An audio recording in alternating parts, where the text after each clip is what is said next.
And get this, there are 1,200 or so vehicles here in our community driven around the clock by employees of Clark County, Metro. We have 3 major cities here in Southern Nevada, and you, the taxpayer, picking up the tab. We're talking millions of dollars in just gas alone.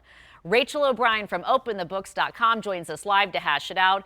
So, Rachel, I get it, especially with police officers. It's almost like their office. If you have a cruiser and you're using that while on the job and then you drive that cruiser home. But what you have found is quite enlightening. Please break it down for us this morning.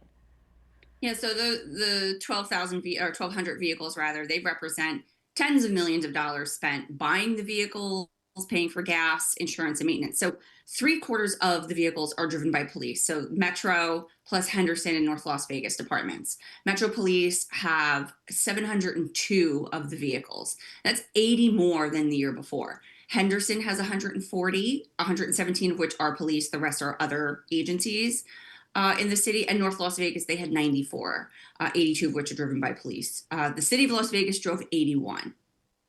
And you always do a good job sort of doing a compare contrast with other cities that are similar in nature to us. I know we've used Nashville frequently in the past, San Antonio. Anything that when you get these numbers and you look at other municipalities or communities that doesn't pass the smell test, if you will, or does it all seem normal? Well, it's always police, right? We always do see most of it is police. So that's not unusual. As you mentioned, it is like their office. They are driving these cars 24/7. The one thing I will say is Clark County. So they had 155 vehicles taken home by employees for 24-hour use. They were audited in 2022, and we did discuss that at the time, that their report found a lot of issues with the county departments. They simply weren't tracking how they were being used. They weren't following the rules. For instance, the fire department, they had no procedures at all for monitoring improper use of the vehicles. Some employees didn't take the required defensive driving courses. Most of the departments in the county didn't even verify that employees had valid driver's licenses.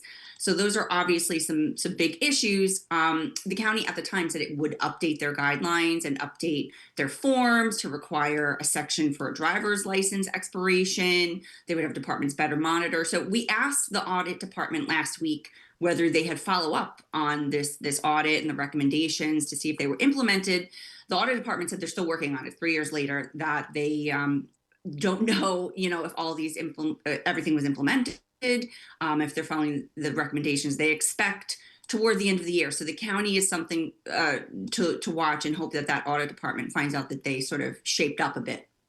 Well, we love that you're on our team and that you are asking all of these tough questions. And we'll just wrap it up with people digesting this information.